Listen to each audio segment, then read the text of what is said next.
Hello అండి, welcome to food kitchen.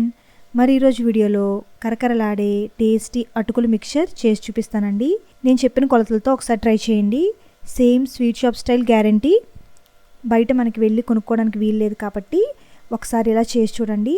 ఇంకా బయట కొనాల్సిన అవసరమే మీకు అస్సలు రాదు. ఈ మిక్చర్ ఎంత తింటూనే ఉంటామండి. కరకరలాడుతూ చాలా టేస్టీగా ఉంటుంది.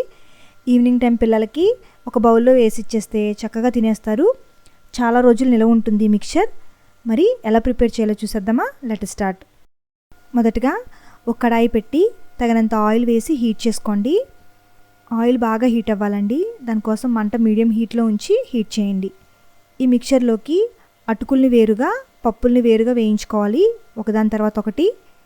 ఇలా ఆయిల్ హీట్ అయిన తర్వాత అరకప్పు పల్లీలు వేయండి.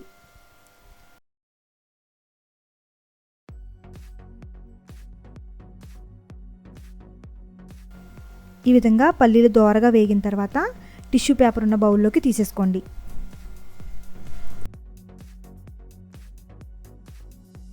నెక్స్ట్ పుట్నాల పప్పు అరకప్పు వేసుకోండి. పుట్నాల పప్పుని జస్ట్ అలా వేసిన తర్వాత ఒక 2 నుంచి 3 సెకండ్లు మాత్రమే వేయించి వెంటనే తీసేయాలండి. లేదంటే ఫాస్ట్గా కలర్ చేంజ్ అయిపోతాయి. జస్ట్ అవి మనకి ఆయిల్లో ఫ్రై అయితే చాలు. వీటిని కూడా ఇలా పల్లీలు ఉన్న బౌల్లోకి తీసేయండి.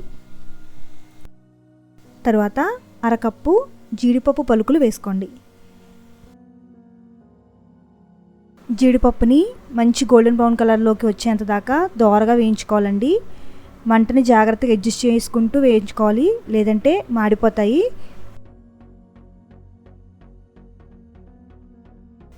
తర్వాత పావు కప్పు కిస్మిస్లు కూడా వేయించుకోండి. ఇవి వేయించుకునేటప్పుడు జస్ట్ అవి ఉబ్బితే చాలండి, బాగా ఫ్రై అవ్వక్కర్లేదు.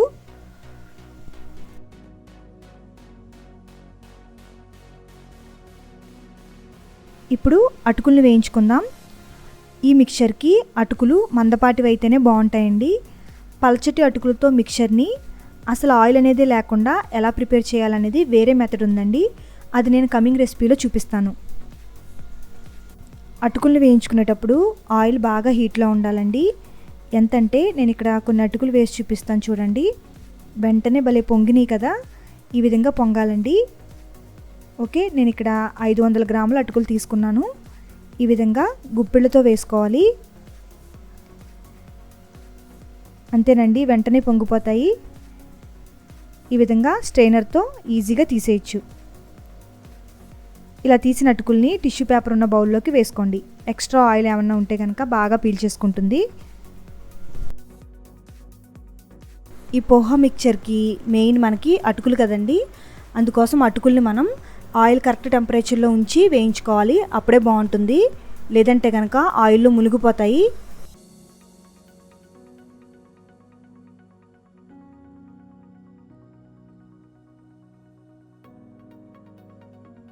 ఈ మిక్చర్కి తాలింపు వేసుకుంటే చాలా బాగుంటుందండి. దానికోసం ఒక కడాయి పెట్టి 1 నుండి 2 టేబుల్ స్పూన్ల దాకా ఆయిల్ వేసుకోండి. తర్వాత ఇందులో 10 నుండి 12 వెల్లుల్లి రేకుల్ని దంచి వేసుకోవాలి.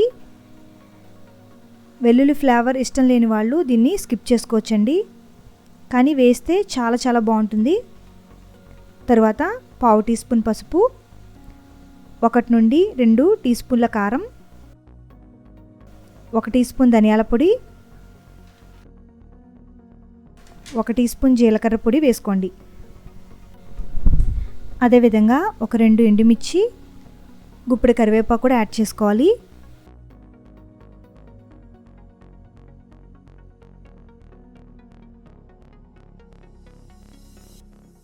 లాస్ట్లో 2 టేబుల్ స్పూన్ల నువ్వులు వేసుకోండి. నువ్వులు మాత్రం స్కిప్ చేయకండి, మిక్చర్ టేస్ట్ అనేది చాలా బాగుంటుందన్నమాట. ఇంకా కొంచెం సాల్ట్ని కూడా వేసుకోండి. ఇప్పుడు ఈ తాలింపుని బాగా మిక్స్ చేసుకుని ఈ తాలింపులో వేయించుకున్న అటుకుల్ని అలాగే వేయించి పెట్టుకున్న పల్లీలు అవి వేసేయండి.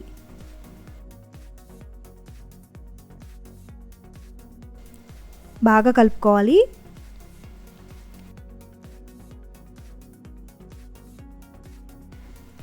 మరొకసారి సాల్ట్ అది చెక్ చేసుకుని వేసుకోండి. అంతేనండి, క్రిస్పీ అటుకులు మిక్చర్ రెడీ. మంచి టీ టైమ్ స్నాక్ లాగా చాలా బాగుంటుంది. గాలివెల్లని డబ్బాలో స్టోర్ చేసుకోండి, ఎన్ని రోజులైనా చాలా బాగుంటుంది ఫ్రెష్గా. మరి ఈ రెసిపీ నచ్చినట్లయితే లైక్ చేయండి, అలాగే షేర్ చేయండి. Bye friends.